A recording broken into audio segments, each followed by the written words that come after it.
Oi pessoal, tudo bem com vocês? Sejam todos bem-vindos de volta ao meu canal. Faz um tempo que eu não apareço aqui, mas como prometido, hoje eu vou contar pra você sobre o milagre que eu vivi, o maior milagre que eu vivi na minha vida, que foi ter o meu filho nos braços, né?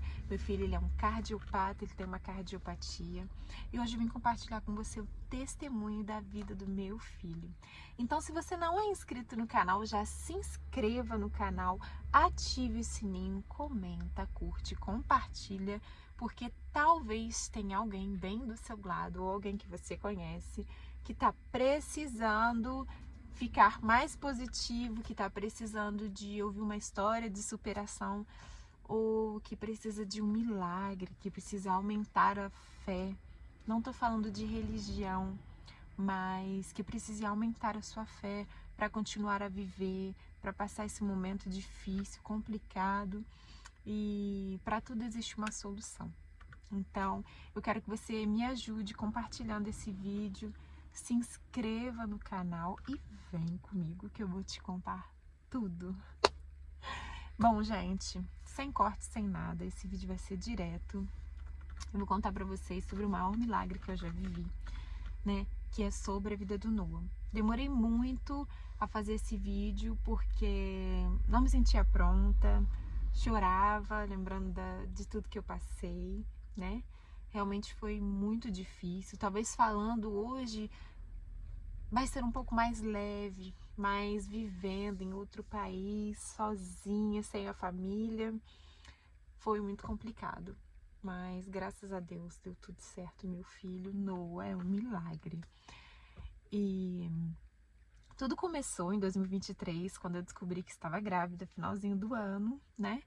Como todo mundo sabe, eu moro na França e assim, nunca tive o desejo de ser mãe, porque eu era estéril, né? Eu escutei do médico com 15 anos, fiz exames e minha mãe estava comigo, me acompanhou. E ele me disse que eu não poderia ser mãe, eu poderia tentar um tratamento durante 5 anos. Eu tinha má formação no ovário, ovário infantil, um problema no colo do útero, enfim, várias coisas que impossibilitavam, né, de realizar uma gestação, de segurar um bebê, né, no útero. Então, eu comecei a não pensar tanto naquilo, a não desejar muito, a saber que eu teria que, se eu encontrasse alguém, eu teria que explicar ou verificar antes se essa pessoa realmente tinha o desejo de ser pai ou não, porque talvez não estaria nos meus planos, né? Essa era a minha cabeça, né, gente? Sem entender que Deus tem os planos dele para a vida da gente, né? Tudo já está escrito, desde o dia do nosso nascimento. E esse milagre já estava escrito para minha vida. Então, eu fiquei muito feliz com a notícia, né, que eu estava grávida, e ao mesmo tempo muito apreensiva, com muito medo, porque não sabia como ia ser, né, sendo imigrante, morando em outro país, ainda me adaptando a tantas mudanças que o imigrante passa, mas eu fiquei feliz. Quando eu estava com mais ou menos 5 meses de gravidez, mais ou menos, foi quando o médico, na ecografia morfológica, ele viu uma taxa branca no coração do bebê. Eu fiquei desesperada. Eu não lembro se foi exatamente 5 meses, gente, mas foi no segundo trimestre, na morfológica. O médico viu uma taxa branca no coração do bebê. E eu fiquei me perguntando o que seria aquilo. E comecei a pesquisar em casa. O médico não falou mais nada pra gente.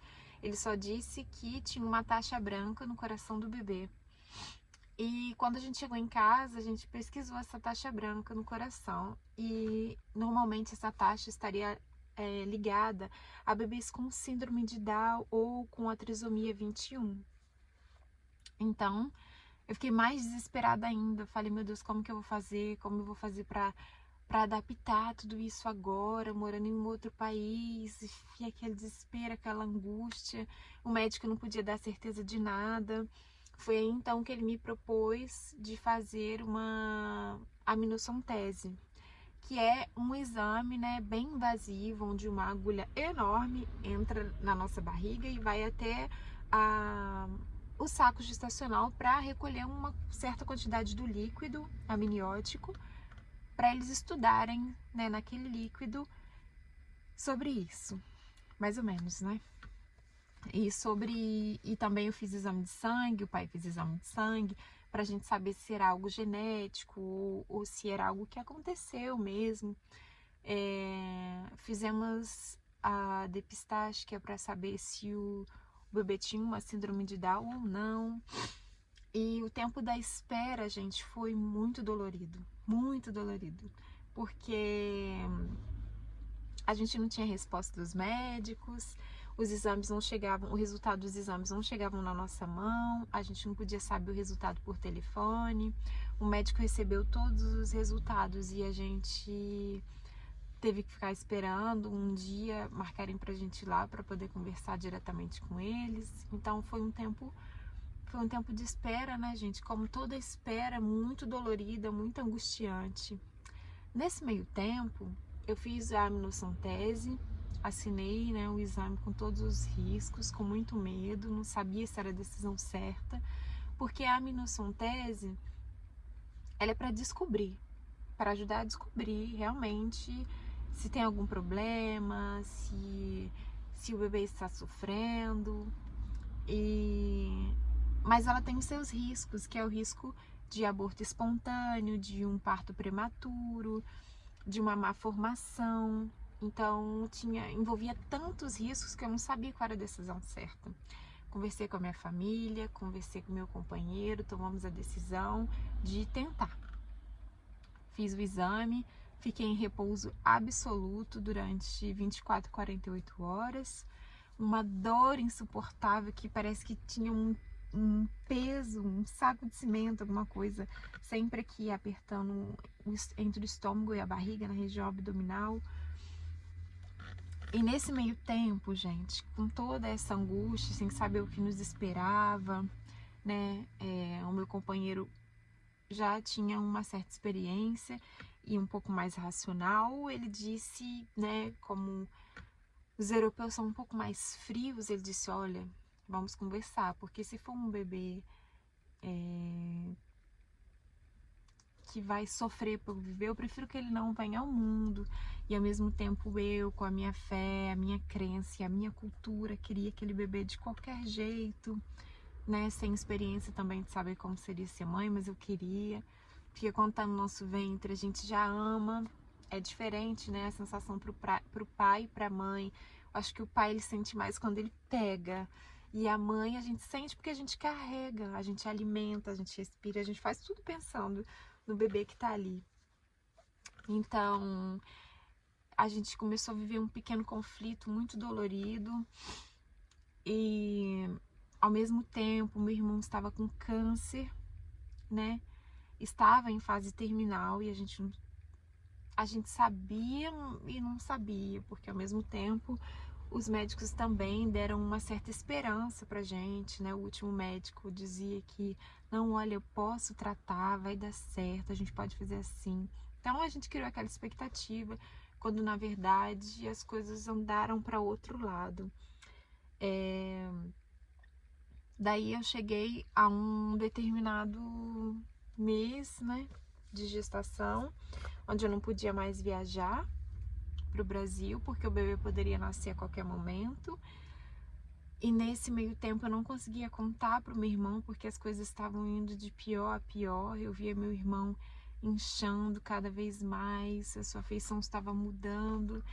Cada vez que a gente falava por telefone, ele falava menos, ele já não conseguia mais falar tanto. Eu via que ele estava cansado, às vezes ele me ligava por vídeo, ou minha cunhada que falava, ou a gente só se olhava, porque ele já estava bem cansado.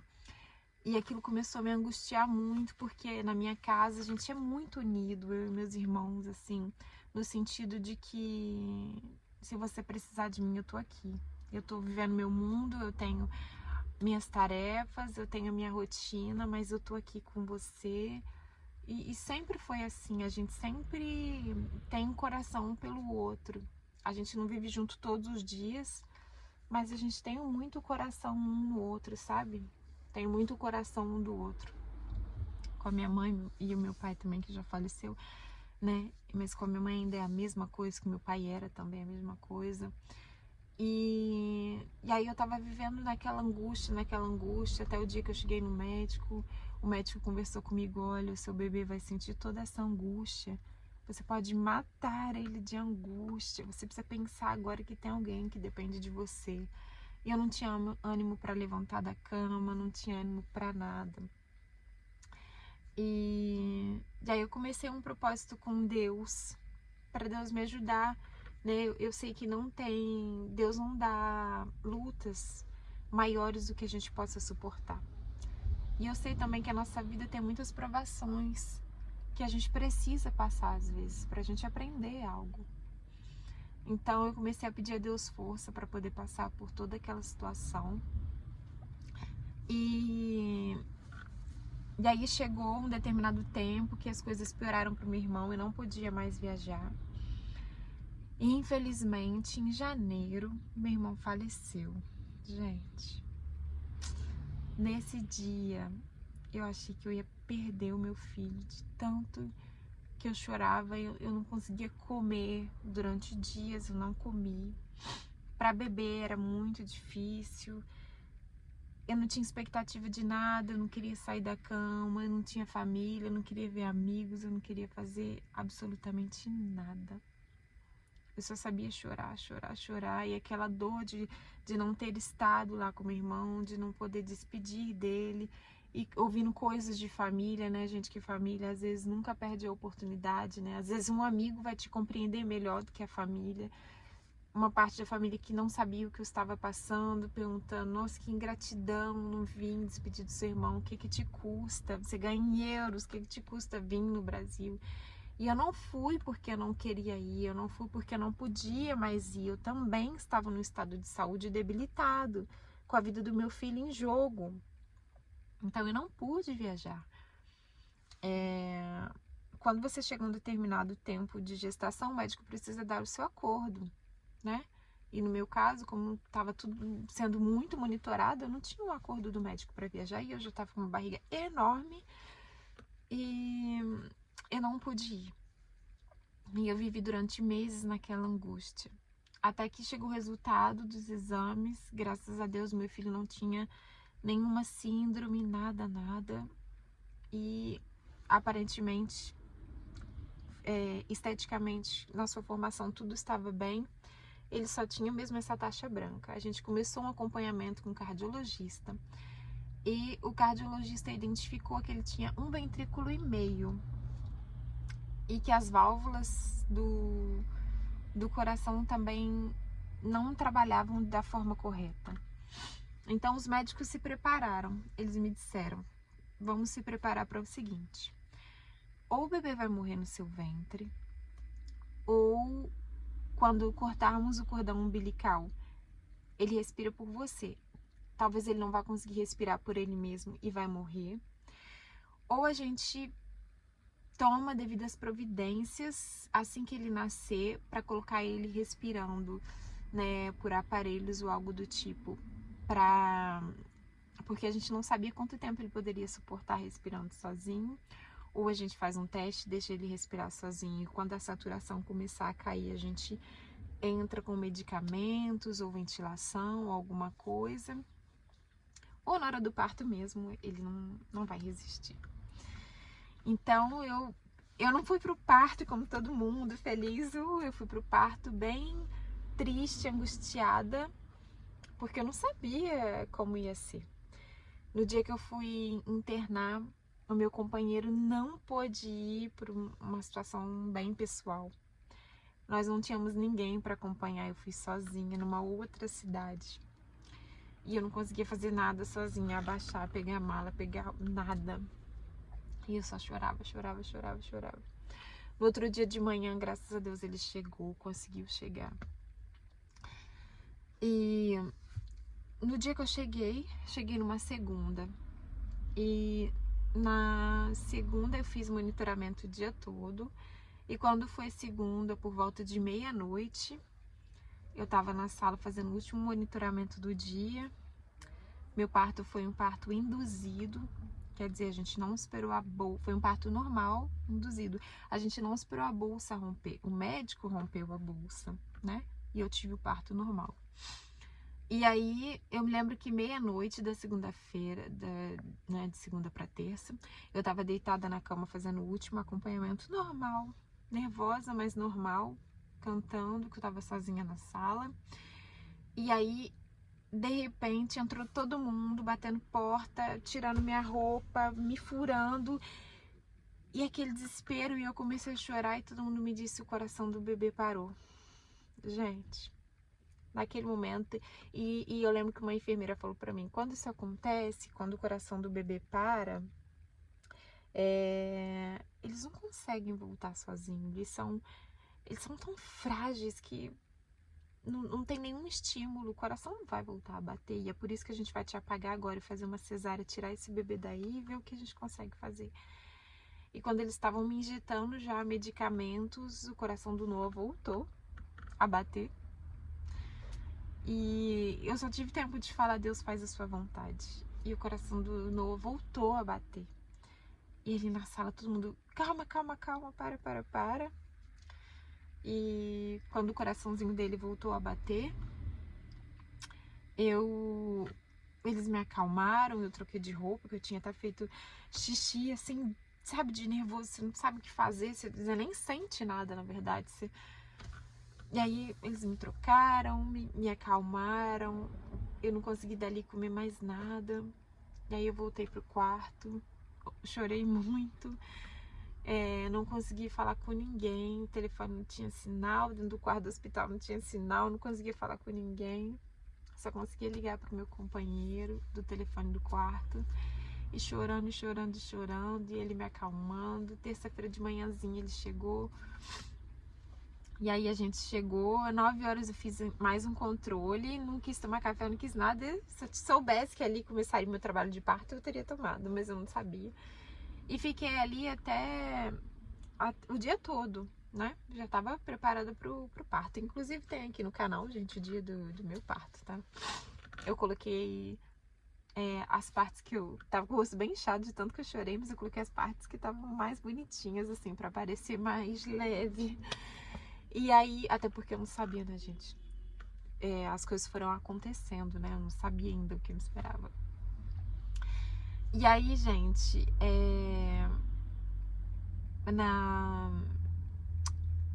isso foi 9 da manhã que eu fiz o controle, já fiquei 5 e pouquinho, 5h52 o Noah nasceu. Na hora do parto, graças a Deus, foi tudo lindo, foi normal. O médico induziu o parto, mas eu tive um parto normal. O Noah nasceu, foi lindo, lindo, lindo. Quando ele nasceu, não tive tempo de pegar no braço, que eles não sabiam, né? Ele só me deu um beijinho, eles já levaram ele. O pai dele saiu atrás, acompanhando junto, porque a gente não sabia se ele ia respirar sozinho, quanto tempo ia levar, se ele aguentava um determinado tempo respirando sozinho ali, né? E aí foi onde tudo começou. A gente ficou internado 1 mês e pouquinho. Com 2 dias de nascimento, o Noah só conseguia respirar algumas horas sozinho. É muito difícil pra mim contar isso, gente, calma. O Noah só conseguia respirar algumas horas sozinho. Quando eles viram que a saturação dele tava caindo, que ele ficou roxo, meio cinza, foi a hora que eles entraram com um determinado medicamento que deixava as válvulas do coração aberto, né? Para facilitar a passagem de oxigênio. E com muito medo de faltar oxigênio na cabeça, né? Que quando isso acontece a criança vira autista, enfim, com vários medos. Deu tudo certo. Com 2 dias, finalmente, do parto, o Noah passou um procedimento cirúrgico que foi muito difícil para nós. Não deixaram a gente estar perto, não deixaram a gente ver. Levaram ele para a sala de cirurgia para poder passar um catéter para abrir a válvula, né? A válvula que não fazia esse movimento, então ele precisou colocar eu não sei como falar em português, mas para colocar algo no meio, para abrir a válvula, né? E aí ele fez esse procedimento, colocou esse catéter. Graças a Deus deu tudo certo. Eu fiquei angustiado do lado de fora orando, demorou muito. Minha família toda em oração junto comigo, né? As minhas tias de consideração, todo mundo, a igreja toda, todo mundo, todos os amigos, e a gente ali em oração, e graças a Deus deu tudo certo. Quando a gente encontrou o doutor que nos acompanha, que é o doutor Saad, né? Ele disse, olha, tinha uma resistência muito grande, eu não podia voltar para trás, senão poderia furar uma veia que é muito sensível, não podia voltar para trás, não podia avançar, tinha uma resistência. E por algum milagre, essa resistência eu não senti mais e consegui posicionar exatamente o catéter onde devia estar posicionado. E ali eu comecei a chorar em prantos, porque eu sabia que era Deus, né, gente? Nessas horas, aquilo que a gente não consegue fazer, Deus pode fazer. Eu quero que você guarde essa palavra no seu coração, aonde as suas mãos não podem ir, aonde os seus olhos não podem alcançar, aonde os seus pés não podem ir. Se você está vivendo uma situação impossível, eu quero te apresentar Deus hoje, sabe? De uma forma diferente. Eu quero que você entenda que tem alguém lá em cima e dentro de você, alguém que te criou, que pensou em você, que governa toda essa situação, por mais difícil que pareça. Às vezes a gente não entende. A gente esperava tanto a cura do meu irmão, e o meu irmão já tinha certeza que ele ia partir, porque aquela era a história dele. Ele tinha tanta certeza, entendeu? Às vezes a gente não entende o não de Deus. Parece que Deus tá castigando a gente, mas não é castigo. Cada um tem a sua história, e nada acontece se não for da permissão de Deus. Quando eu perdi meu pai, eu falava, Deus, por que o Senhor permitiu isso, sabendo de tudo que eu ia viver depois, sabendo que eu precisava do meu pai, todo o plano da minha vida, tudo a gente fazia junto, tudo. Minhas amigas aqui que conhecem, com 15 anos, 16 anos, meu pai me acompanhava na escola ainda, a gente fazia tudo junto, mas aquele era o plano de Deus. E ainda que a gente não entenda, a vontade de Deus, ela é boa, ela é perfeita e ela é agradável. Então hoje eu quero que você guarde essa palavra no seu coração. Ainda que você não entenda, confia. A vontade de Deus é boa, perfeita e agradável. E aí, eu naquela angústia, entreguei na mão de Deus e graças a Deus tudo deu certo. Então, uma batalha vencida. E aí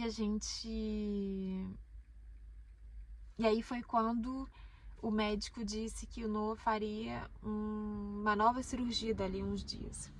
O processo de internação foi muito difícil porque eu estava no pós-parto e eu tive que ficar, meu companheiro não podia ficar mais, eu tive que ficar internada e foi muito difícil para mim passar aquele período sem família, sem ninguém.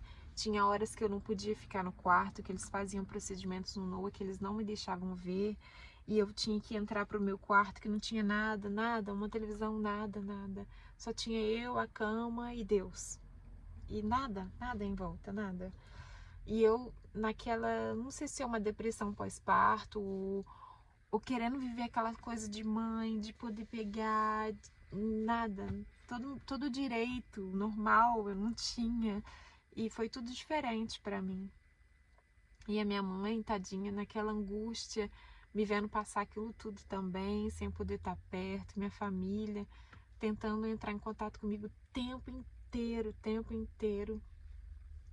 E aí eu me lembro que um dia eles estavam perdendo, o Noah teve 2 taquicardias, eles me tiraram da sala correndo, eles precisaram costurar o Noah sem anestesia, sem nada, costuraram ele aqui, sem anestesia, sem nada. O Noah dando taquicardia, eu no corredor, vendo as pessoas passarem com desfibrilador. E aquela angústia, e todo mundo me abraçando, as enfermeiras falando pra mim, olha, sei que é triste. beija o seu filho o máximo que você pode, despede dele. Sabe, gente, parecia um velório. Cada vez que as pessoas me olhavam, parecia que eu tava num velório. E eu falava, Deus, não é possível que eu vou passar por mais uma perda. Não é possível que o Senhor, eu pedi tanto, o Senhor me permitiu chegar até aqui para eu perder o meu filho agora, tão pequenininho, inocente.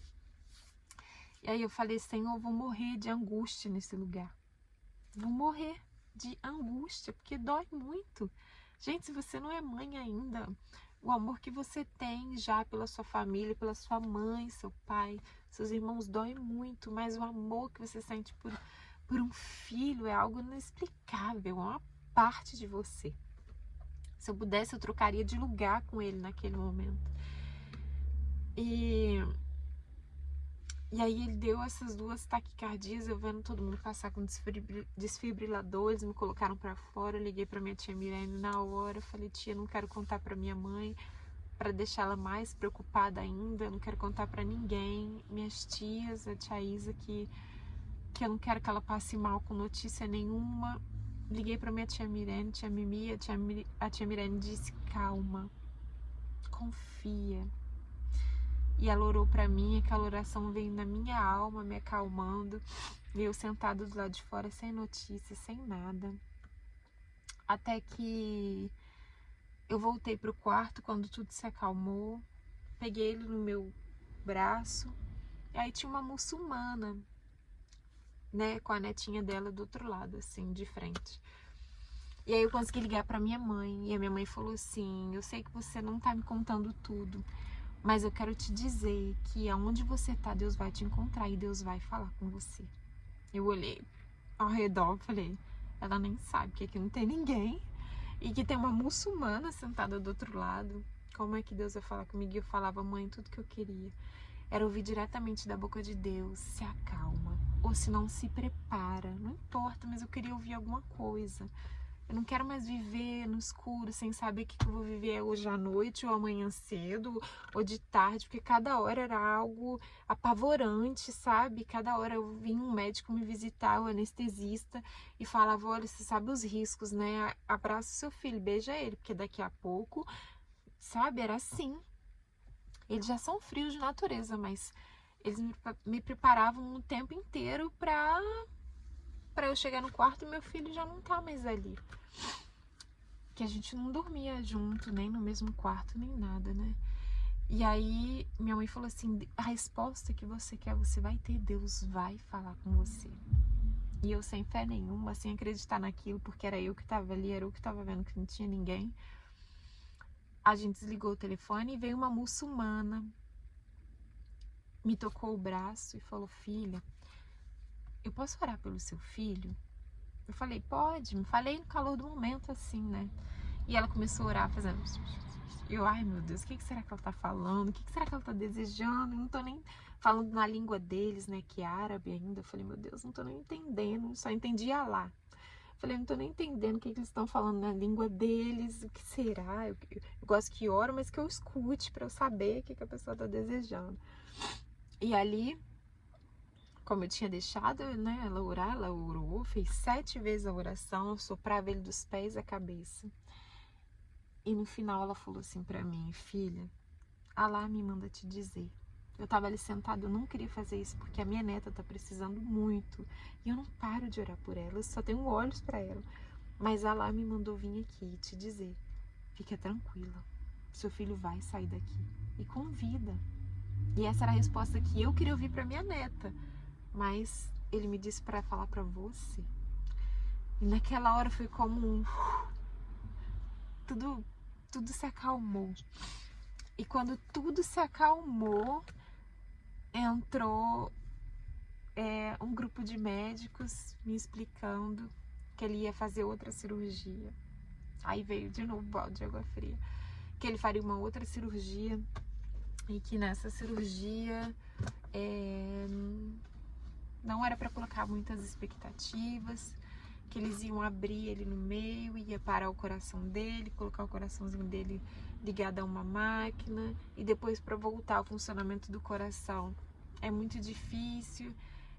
quando você opera do coração, todos os outros órgãos perdem o sentido, né? Eles se bagunçam, os rins, tudo, até tudo voltar a funcionar um conjunto é muito difícil. E nessa fase, né, ele só tinha alguns dias de vida, o bebê ainda está aprendendo a respirar. Não sei se você já reparou que o bebê respira de um jeito diferente quando ele é pequenininho, né? Muito mais rápido.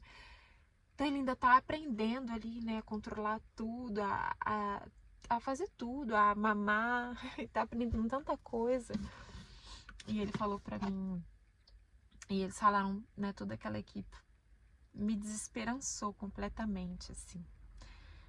E eu entrei pro quarto, orei, fiz um jejum, estava no meu pós-parto, fazendo jejum, né? Já não tinha quase o que comer dentro daquele hospital, mas mesmo assim fiz jejum e falando com Deus e orando, e orando, e orando, e só eu acreditando naquilo, né? E claro, toda a rede de apoio que eu tive, que estava no Brasil, né, gente, que eu não posso citar nomes aqui, que eu não posso me dar o direito de esquecer de ninguém. Ninguém, gente, ninguém. Tive uma rede de apoio incrível, assim, mesmo à distância, muitas pessoas me mandando mensagem, orando, que acompanhando o YouTube, falando, você sumiu, cadê o bebê? Seu parto já tem mais de 15 dias, cadê o bebê? E naquele dia os médicos falaram pra mim, hoje, quando seu companheiro chegar, você vai pra casa, vai deixar o bebê aqui, você vai pra casa tomar um banho, comer direito e voltar aqui daqui a 2 dias. A gente não te quer aqui assim porque você vai entrar em depressão. E eu fui obrigada quase, né, a ir pra casa, pelo menos pra trocar roupa, né, gente, né, me cuidar melhor no pós-parto. A gente sangra muito também. E aí eu fui em casa com o coração partido de deixar meu neném sozinho, ligava pro hospital de 2 em 2 minutos, as enfermeiras riam muito até. Eu fui obrigada a ir pra casa, gente. E, gente, fiz uma pausa no vídeo só porque eu tive que dirigir, tá bom? Então, eu fiz uma pausa no vídeo. Então eu fui obrigada a ir pra casa com o coração aflito. E quando eu voltei, o Noah estava dando uma taquicardia novamente. Foi desesperador. Eu voltei com expectativa, sabe? Tomei meu banho em casa. Arrumei roupa pro Noah na confiança de que a gente iria sair. E aí, voltei com muitas expectativas e quando eu cheguei, o Noah deu cardiopatia, não me deixaram entrar. O Noah deu uma taquicardia, não me deixaram entrar, porque eles estavam tentando controlar aquilo. O coração dele estava muito, muito, muito agitado. E aí, eu desci novamente, fiquei sentada lá embaixo, triste. E aí, quando tudo passou, graças a Deus, enfim, voltei pro hospital, guardei minhas coisas no quarto, fui ver o meu filho. Ele já tava mais calmo, tava, né, sob efeitos de alguns medicamentos, mas estava calminho, o coração estava voltando ao normal, né, os batimentos. E aí eu me lembro que alguns dias depois, eles me falaram novamente sobre a cirurgia. E aí veio, então, né, o dia da cirurgia, foi numa segunda-feira. Nós passamos o domingo todinho com o Noah, agarrando, beijando, né? Pude pegar ele nos meus braços. Fizemos tudo, fiquei o dia todo, dormi na cadeira, sentada com ele, para não perder nenhum minuto. E aí na segunda de manhã ele entrou pra cirurgia. E aí eu fiquei doida. E aí meu companheiro falou, não vou te deixar aqui angustiado, vamos dar uma volta de carro no tempo que ele tá lá dentro. Você não pode entrar, eu não posso entrar. Um minuto, gente, ó. Isso aqui é o ao vivo e a coisa. Oi, amor. Tá vendo, gente, como é que ele tá bem, meu milagre? Merci. Obrigada. E aí, gente, nós fizemos uma volta, né, pra eu me acalmar mesmo, senão eu ia eu ia ter um ataque, realmente não tava bem. Mas em todo tempo, ainda que angustiada, eu dizia pra minha alma de que Deus faria o melhor pra nós. E eu tinha dito pra Deus, se for pro Noah nascer, que a gente passe pelo processo que tiver que passar, mas que a gente consiga vencer, que a gente consiga passar. E aí, liguei pro hospital 2 horas depois e nada. Ó o avião, amor. O avião. Ligava pro hospital 3 horas depois, sem notícias. 4 horas depois, sem notícias. 5 horas depois, sem notícias. Eu falei, eles falaram que a cirurgia seria umas 3 horas, né? 7 horas depois, eles me falaram que ele estava indo pro quarto. E que me explicaria depois, porque não sabiam o estado que ele tinha chegado e como tinha ocorrido a cirurgia. Eu fiquei desesperada. E a gente tentando voltar pro hospital nesse dia. E quando eu cheguei no hospital, alguém falou assim pra mim, só se prepara, porque você vai ver o seu filho muito inchado, talvez você nem reconheça ele. Eu vou deixar uma foto aqui pra vocês verem, né, como é que ele ficou. Realmente ele ficou muito inchado, ficou diferente, né. Ele tinha, se eu não me engano, um acesso na cabeça, alguns aqui na região do abdômen, mais a marca da cirurgia, né, que foi aqui no externo. Mas em todo tempo, né, mesmo angustiada, como eu disse, eu não deixei de crer. E eu só chorava. Sim, amor. A mamãe vai limpar. E aí o médico me disse, a gente vai saber melhor sobre se a cirurgia ficou tudo bem ou não quando ele acordar. O Noah talvez vai precisar de alguns tratamentos com insulina, de algumas diálise, enfim, tudo. Falou tanta coisa, mas, gente, Deus é tão bom. Eu entreguei na mão de Deus e falei, Deus, eu confio que o Senhor faz o melhor e que se o Senhor me deu o Noah, o Senhor vai me dar ele em perfeito estado. Gente, as semanas de recuperação do Noah foi assim, uma cirurgia com o coração aberto. Em 2 semanas o Noah estava ótimo, inexplicável. As insulinas, tudo que eles disseram, que os órgãos demoram para entrar em conjunto novamente, tudo. O Noah não teve nada. Tudo que funcionou corretamente, normal, os rins, tudo. Urina, fezes, tudo estava sob controle. E ali eu pude ver a fidelidade do meu Deus.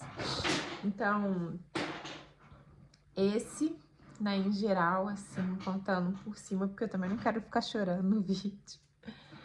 Esse, em geral, gente, é o testemunho do Noah. Depois disso, a gente fez vários controles, de 15 em 15 dias, começamos, né? A gente fez adaptação quando ele finalmente pôde vir para casa. Depois da cirurgia, a gente ainda ficou 2 semanas internados, né? Na área da recuperação. Oi, amor. Tá. E ali foram os meus dias de glória, né? Porque a cada dia eu via a coisa melhorando de pouco a pouco. Ele tem até uma marca assim, mais para baixo do abdômen, de um acesso que ele mesmo tirou. As enfermeiras chegaram no quarto, tinha uma poça de sangue, todo mundo assustado, o que tá acontecendo?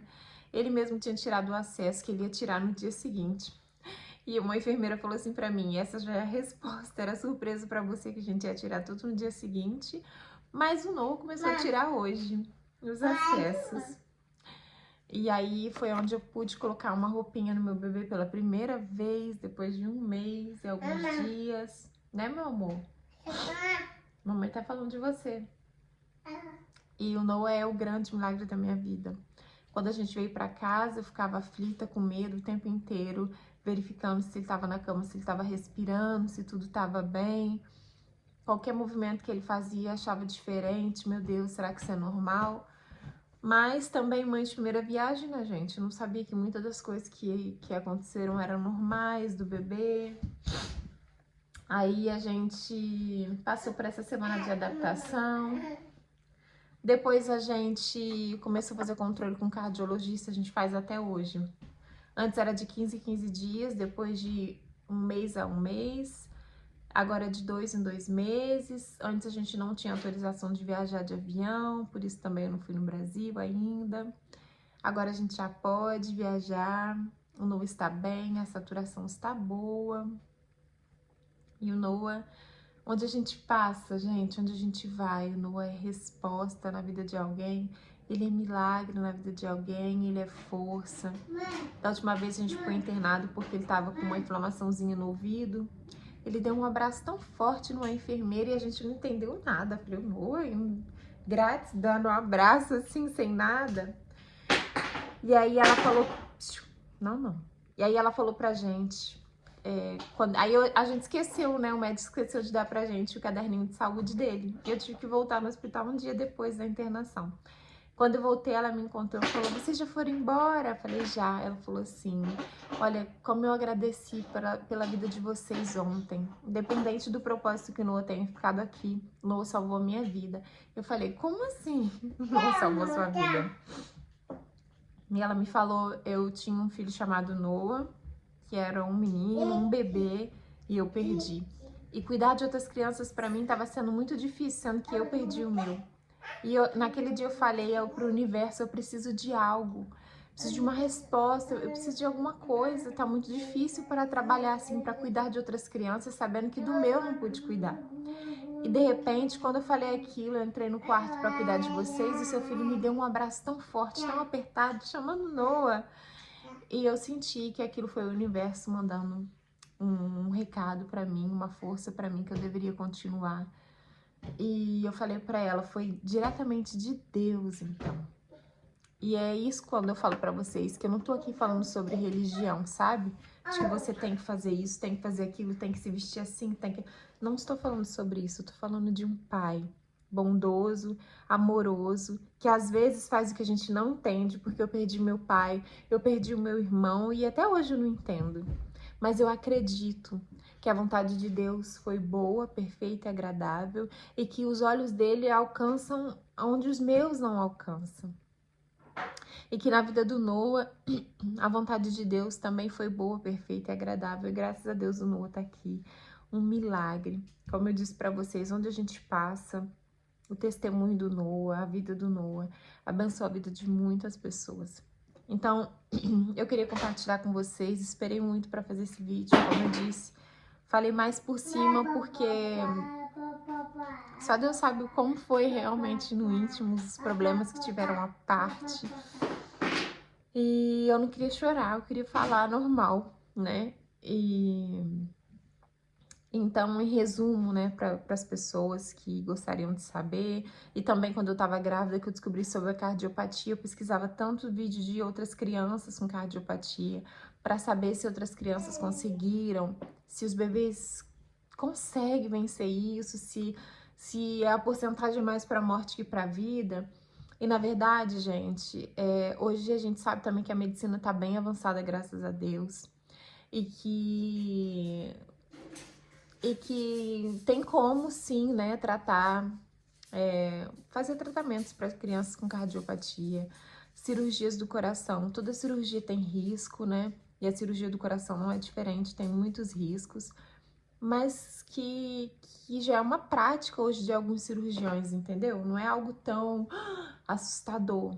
Já é, quando eu falei com um cirurgião, eu só encontrei ele uma vez, ele falou assim para mim, mãe, não é a primeira cirurgia que eu faço, eu sei fazer o meu trabalho, mas também depende da criança, do organismo da criança. A gente pode estar em 10 pessoas e todos tomar o mesmo medicamento. Talvez alguém tenha uma reação diferente porque o organismo dele é diferente. Então, depende muito da criança.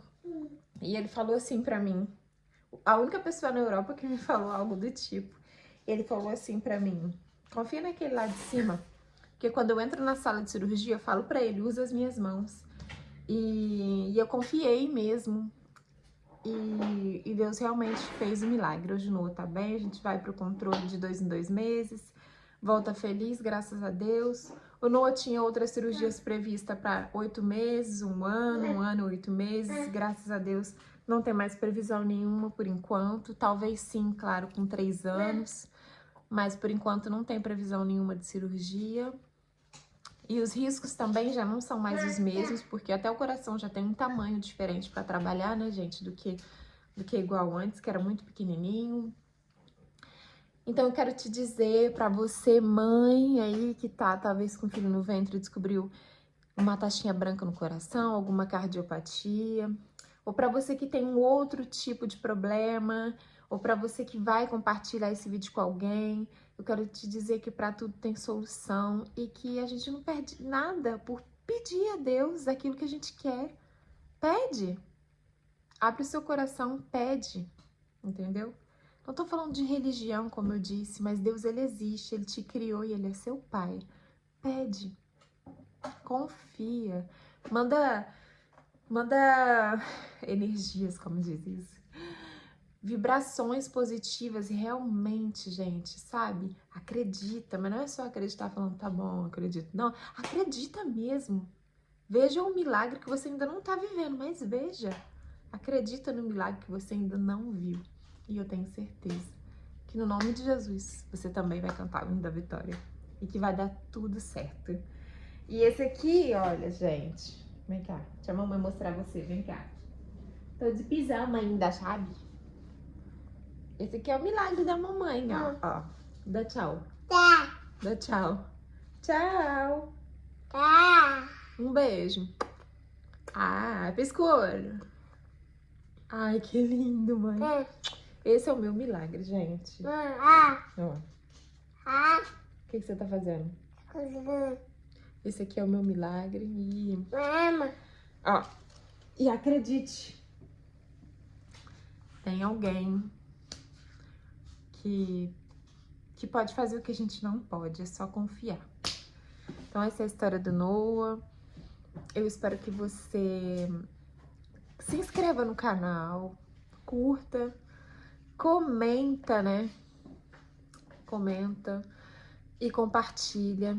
E talvez esse testemunho não seja nada pra você, não fale nada com você, mas talvez tenha alguém que você conhece que tá num dia mal, que tá passando por uma situação muito difícil, que precisa de fé, que precisa ver que algo deu certo para realmente acreditar que com essa pessoa também pode dar certo. Então, talvez você não possa ajudar essa pessoa de outra maneira, mas você pode enviar esse vídeo para ela e salvar o dia de alguém.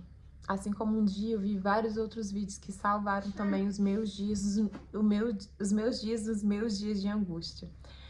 Então, se inscreva, comenta, curte, compartilha. Um grande beijo. Segue com a gente aqui no canal que a gente tem... Gente, minha cabeça tá assim, ó. A gente tem novidade, né, filho? Eu tenho que contar pra vocês. Mas a gente vai fazendo tudo de pouco a pouco, né? Eu vou fazer um vlog também aqui essa semana, né? De 7 dias para vocês acompanharem a nossa rotina juntos, junto com essa nova novidade. Então é isso. Um grande beijo. Gente, vai lá também na minha rede vizinha, no Instagram. Vou deixar aqui o arroba pra vocês, tá bom? E um grande beijo, gente. Obrigada por ter ficado até aqui. Amo todos vocês. Obrigada por me acompanharem. Tchau.